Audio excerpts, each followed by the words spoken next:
Jangan sampai Mama tahu ya. Hah? Berarti udah 1,5 tahun Pak Edi itu nggak pulang, Mbak. Bagaimana agar suami saya lepas dari gendam itu?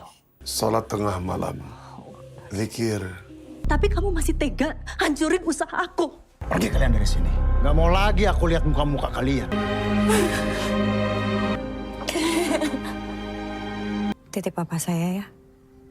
Film yang kali ini kita akan review diambil dari kisah nyata yang pernah viral soal sihir pelakor yang ternyata memang benar ada di dunia nyata. Film berjudul Sihir Pelakor yang menceritakan tentang rumah tangga yang rusak karena ada yang mengirim sihir dan berebut sosok ayah dari mereka. Penasaran sama film yang satu ini? Kita langsung aja ke filmnya.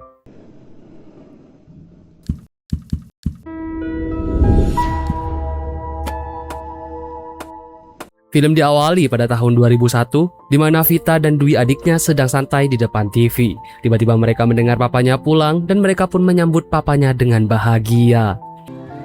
Papa pulang? Apa kau ini ya? Scene pun beralih di sebuah salon. Ada pelanggan datang yang ingin potong rambut. Walaupun sedang ramai, Jumiati yang pemilik salon ini tetap menerima pelanggan itu. Katanya mau minta potong sama ibu. Makasih. Iya. Dan saat di rumahnya, Vita diajarkan masak ikan nila kuah kuning yang katanya itu masakan kesukaan papanya. Papanya pun minta Vita nanti yang harus masakin papanya kalau sudah besar. Vita dan papanya memang sangat dekat dan sangat akrab. Nih baru kau kasih garam. Kau belajar nanti bikinin untuk papa. Dan sampai malam harinya, mamanya Vita belum datang dan tak lama kemudian akhirnya mamanya pulang. Mamanya pun minta maaf kepada Vita karena pulang terlalu malam. Tapi Vita dan Dwi sepertinya sudah kesal karena mamanya terlalu sibuk dan jarang di rumah. Pokoknya ada. Siapa? Jangan mengarang kau. Kebiasaan tuh, Pak. Mau kau cacingan. Setelah makan malam, mamanya Vita merasa kalau anaknya kesal dan dia pun cerita kepada Edi, yaitu suaminya. Suaminya bilang kalau dia akan menjelaskan kepada anak-anaknya itu. Edi pun mengajak Jumiati untuk bercocok tanam, tapi Jumiati lagi lelah dan Edi pun mengerti. Ya nanti aku cakapkan sama anak-anak. Capek pasti. Dan keesokan harinya, Dwi mau latihan bola dan Vita yang disuruh untuk mengantarnya. Vita pun kesal karena harusnya yang mengantar Dwi itu adalah ibunya, tapi ibunya malah tetap buka salon walaupun hari Minggu. Papa beresin rumah. Sekarang mama tiap hari Minggu harus kerja terus. Harusnya kan mama yang ngurus rumah. Kalau salon mama maju, kan bagus. Dan saat di salon, ada Pak Burhan yang mau menjemput istrinya. Dan dia pun bilang kalau Bu Jumiati beruntung punya suami Pak Edi yang pengertian sama istrinya yang sibuk sama usahanya sendiri. Yang penting istri saya mah cantik. Bapak, Gak semua suami loh, Mbak, mendukung istrinya buat kerja. Dan saat Dwi main bola, Vita bilang dia mau pulang dulu karena sakit perut. kamu jangan kemana-mana sampai kakak balik. Dan sebaiknya Vita di rumah, dia dikagetkan dengan suara aneh dari kamar mamanya itu. Vita berjalan dan membuka pintu kamar, dan ternyata papanya lagi bercocok tanam sama cewek lain. Vita kaget dan pergi. Papanya menyusul Vita dan menampar Vita sambil mengancam kalau Vita tidak boleh bilang-bilang kepada mamanya itu. Vita di sini hanya bisa menangis. Jangan sampai mama tahu ya. Hah? Keesokan harinya, papanya pamit untuk dinas ke Palangkaraya selama 1 minggu. Vita di sini merasa lain dengan sosok papanya itu. Jangan nakal-nakal di rumah, belajar terus ya.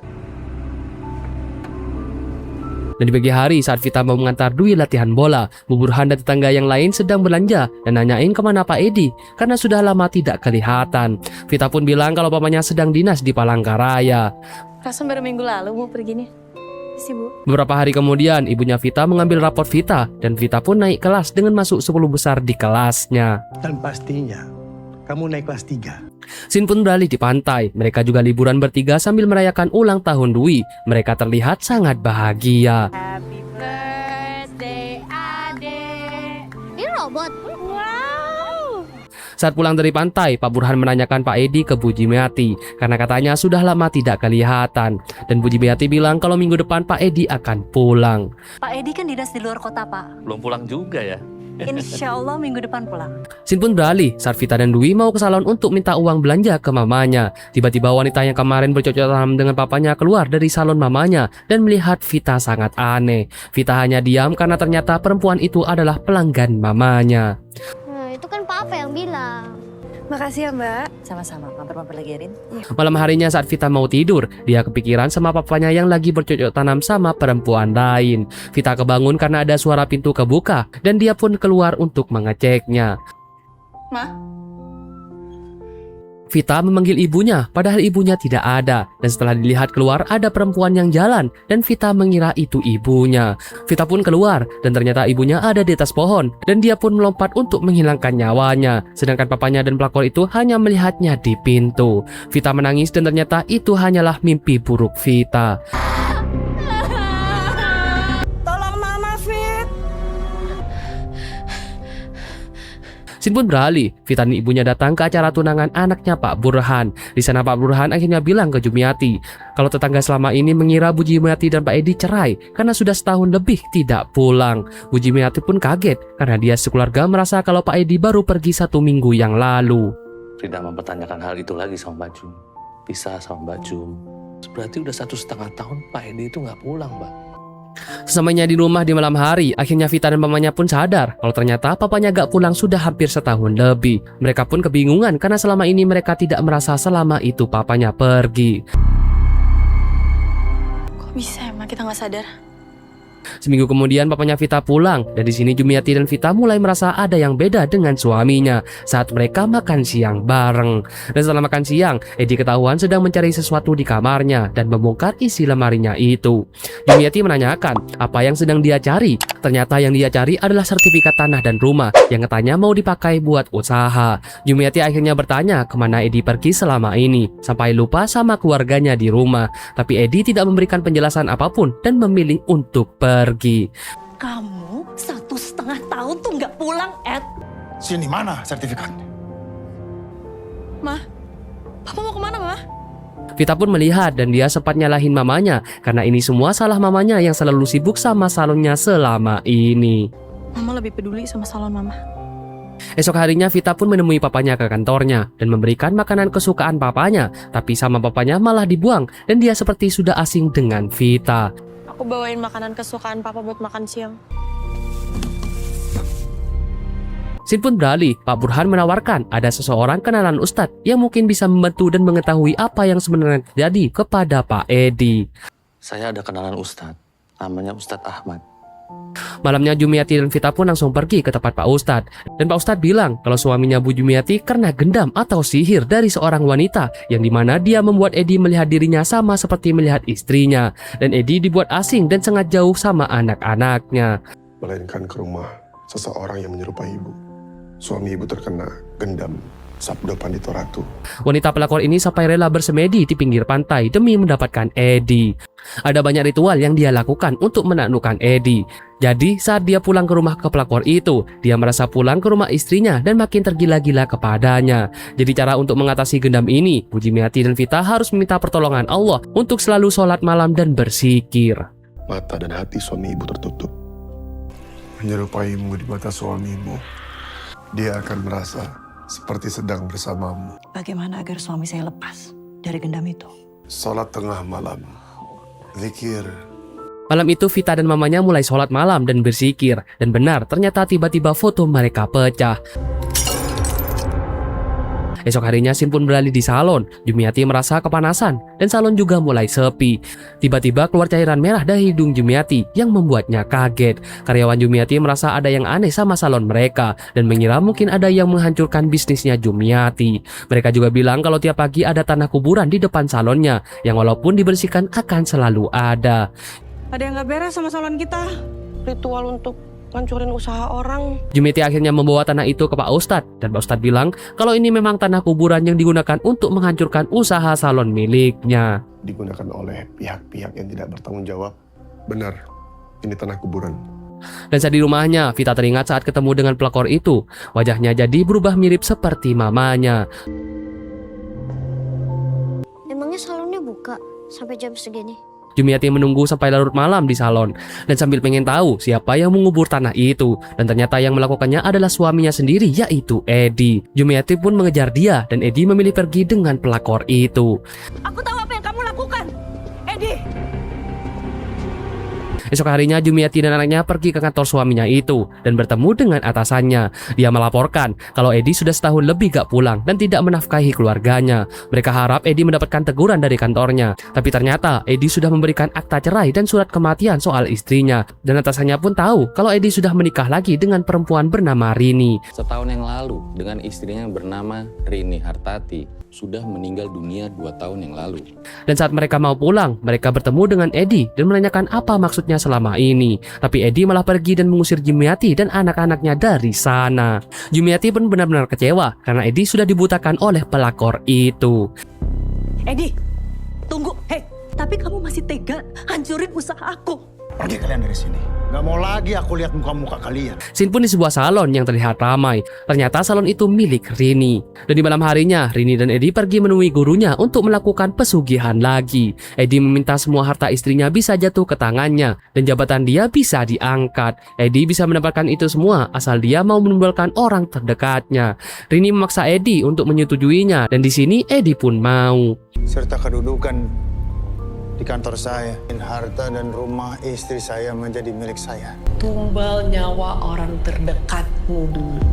Esok harinya Edi pulang ke rumah, tapi untuk mengambil beberapa helai rambut Vita dan baju Dwi yang akan dia tumbalkan. Sesamanya di rumah, Edi dan Rini sangat senang karena kehidupan mereka nanti akan berubah dan menjadi bahagia karena mereka akan punya segalanya. Apa yang abang lakuin memang sudah sepantasnya. Dan di sini Dwi mulai sadar kalau baju bolanya hilang. Begitupun dengan Vita yang menyadari kalau jepit rambutnya juga hilang. Saat Jumiati sedang memasukkan baju Edi ke koper, dia mencium bau busuk dan mencarinya. Tapi di pojok atas rumahnya, dia melihat sosok makhluk halus yang menatapnya. Tapi di sini, Vita tidak melihat hal itu. Sampai akhirnya, Jumiati pun jatuh pingsan. Lihat kaos bolaku gak? Esok harinya, Jumiati dan Vita menemui Pak Ustadz dan menanyakan kenapa mereka masih diteror padahal suaminya sudah menikah lagi. Pak Ustadz akhirnya memberikan kertas berisi bacaan doa yang harus mereka baca. Hafalkan doa ini. Dan pada malam harinya mereka pun menaburkan air beras dan campuran garam di depan teras rumahnya. Lanjut kepada malam kedua, mereka sholat malam selama 40 hari berturut-turut sambil membaca doa. Tapi tiba-tiba ada banyak bola api masuk ke rumahnya dan mereka pun hanya bisa berdoa. Lakukan sholat malam. Pada malam ke-10, mereka semua kepanasan dan di teras rumahnya banyak kalajengking yang berhasil mereka usir menggunakan garam. Dan malam ke-13, Jumiati muntah saat dia ambil wudhu dan keluar rambut panjang dari mulutnya yang membuat Jumiati sangat ketakutan. Hewan apapun ada di depan rumahmu. Dan malam ke-30, Jumiati makin tak berdaya dan Vita hanya bisa mendoakannya. Tiba-tiba perut Jumiati membesar dan dia sangat kesakitan. Vita membaca doa yang diberi Pak Ustadz tadi. Jumiati pun lari ke kamar mandi. Di kamar mandi keluar banyak gumpalan cacing dari apemnya itu. Vita pun memeluk ibunya yang kesakitan itu dan terus membaca doa. Pak Ustadz akhirnya datang ke rumah Jumiati dan dia mau membersihkan rumah ini. Jumiati pun dipindah ke kamar sebelah dan di kasur Jumiati ditemukan bugul, yaitu alat pengirim santet yang membuat Jumiati selama ini tersiksa. Pak Ustadz dan Vita pun membakar bugul itu dan dia menitip pesan kalau mereka semua harus ikhlas sama apa yang dilakukan Edi supaya mereka bisa melanjutkan hidup dengan tenang. Mulai lagi dengan hidup yang baru. Sesungguhnya Allah menginginkan kemudahan untuk kalian.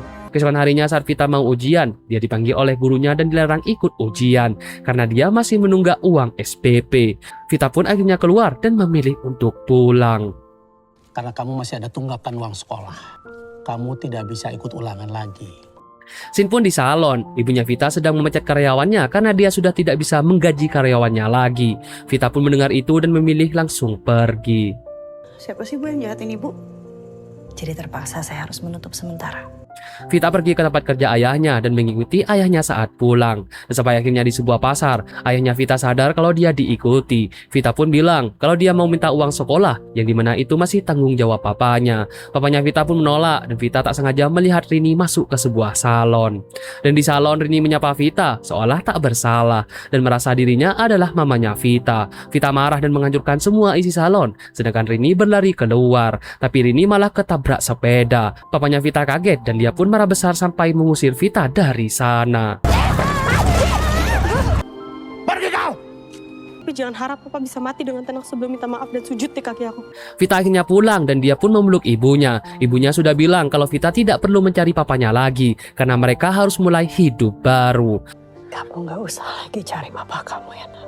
Sin pun beralih di pasar. Jumiati pun menjual semua perhiasannya untuk bertahan hidup. Tiba-tiba dia pun melihat Rini dan mengikuti Rini yang masuk ke dalam pasar. Dan setelah ditelusuri, ternyata Rini pergi membeli kambing hitam. Rini marah karena dia merasa diikuti oleh Jumiati. Dan Jumiati ikut marah balik karena Rini masih saja mengganggu keluarganya. Padahal dia sudah mengambil Edi dari Jumiati. Dan jangan pernah ganggu keluarga saya lagi. Ini kambing hitamnya, Bu. Makasih ya, Pak. Dan di malam harinya, Vita habis belanja dan dia diikuti oleh sosok makhluk halus yang mencoba menyerangnya. Esok harinya saat Vita jam olahraga, yang lainnya olahraga dan Vita malah kerasukan dan merasa seluruh tubuhnya kepanasan. Vita pun mengamuk sambil kepanasan di sini. Pak Ustadz pun dipanggil untuk membantu Vita dan Vita pun berlari ke kamar mandi untuk membersihkan diri. Ibunya membasuh badan Vita dengan air garam dan Pak Ustadz bilang kalau ibu Jumiati harus kuat dan berdoa untuk Vita. Tugas kita cuma ikhtiar dan doa paling mustajab. Dan pada malam harinya saat di rumah, mereka pun mengadakan pengajian untuk Vita. Tapi Vita malah kerasukan lagi. Dan saat Vita tidak sadar, Vita merasa sedang berjalan di tengah hutan dan menghampiri sosok misterius yang memanggilnya. Ternyata di saat yang bersamaan Rini dan Edi sedang melakukan ritual untuk persembahan tumbal yaitu Vita. Vita terus kerasukan. Pak Ustadz menutup wajah Vita dan membacakan doa untuk kesembuhan Vita. Di sini doa Pak Ustadz dan Bu Jumiati melawan ritual Rini dan Edi. Sampai akhirnya Vita mendengar panggilan suara ibunya itu. Di sini Vita masih belum sadar dan makin parah. Sampai berusaha menghilangkan nyawa Pak Ustadz. Ibunya Vita menarik tangan Vita dan terus berdoa demi keselamatan Vita. Sampai akhirnya Vita pun di sini bangun. Saat Vita bangun, dia ketakutan dan Pak Ustadz berhasil menyelamatkan Vita.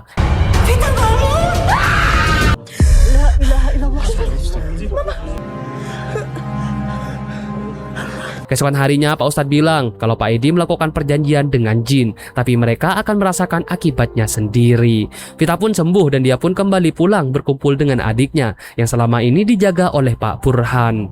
Milik Allah segala kekuasaan. Mereka tidak bisa menyelesaikan apa yang telah mereka mulai. Tidak ada Tuhan selain Allah. Sin pun beralih tepat ke raja Edi. Dia merasa kepanasan dan tiba-tiba bolpennya jatuh. Saat Edi mau mengambil bolpen itu, tiba-tiba ada jin yang menagih janji kepada Edi. Edi pun merasa ketakutan karena dia tidak bisa memberikan tumbal padanya. Tumbal yang kau janjikan padaku. Dan di sisi lain saat di salon Rini, dia juga didatangi oleh jin yang menakutinya dan membuat tangan Rini menusuk sendiri bagian pipinya menggunakan gunting. Semua orang heboh dan hanya bisa melihat Rini. Kembali lagi, scene saat Edi kabur. Dia lari ke atas dan naik tangga. Di sana Edi masih dikejar sampai akhirnya Edi pun terjatuh dari tangga. 10 tahun kemudian, Vita mengajar menjadi guru TK, sedangkan Dwi masih berlatih bola dan berpamitan ke ibunya yang ada di salon, dan salonnya akhirnya ramai kembali. Dan hati-hati, insya Allah menang. Makasih ya, Ma. Hati-hati ya. Sin pun beralih. Vita melihat kedekatan muridnya dengan ayahnya dan dia teringat sama papanya itu. Vita juga tiba-tiba menemukan jepit yang selama ini dulu hilang. Vita menjadi tahu tentang Rini dan kabarnya. Sampai akhirnya Vita menemukan alamat Rini. Jadi ya Bularas. Dan keesokan harinya Vita pun pergi ke alamat Rini yang jauh berada di pedesaan. Sampainya di sana tidak ada orang yang keluar. Jadinya Vita masuk sendiri ke rumah itu. Ternyata di sana ada papanya Vita yang duduk di kursi roda dan tak berdaya. Vita datang dan menangis sambil membawakan makanan kesukaan papanya, yaitu nila kuah kuning. Papanya pun berbicara ke Vita dan menunjukkan jari telunjuknya seperti janji mereka dulu. Vita menangis dan memeluk papanya karena teringat kedekatan Vita dan papanya dulu sebelum pelakor merebutnya. Vita yang masakin papa ikan nila kuah kuning. Saat Vita mau keluar, Rini pun datang dan keadaannya juga sudah tak seperti dulu lagi. Vita pamit dan pergi sambil bilang dia menitip papanya kepadanya. Titip papa saya ya. Gimana guys, filmnya keren banget kan? Ini adalah kisah nyata dan ternyata saat ini papanya Vita sudah meningsoy setelah Vita ikhlas memaafkannya.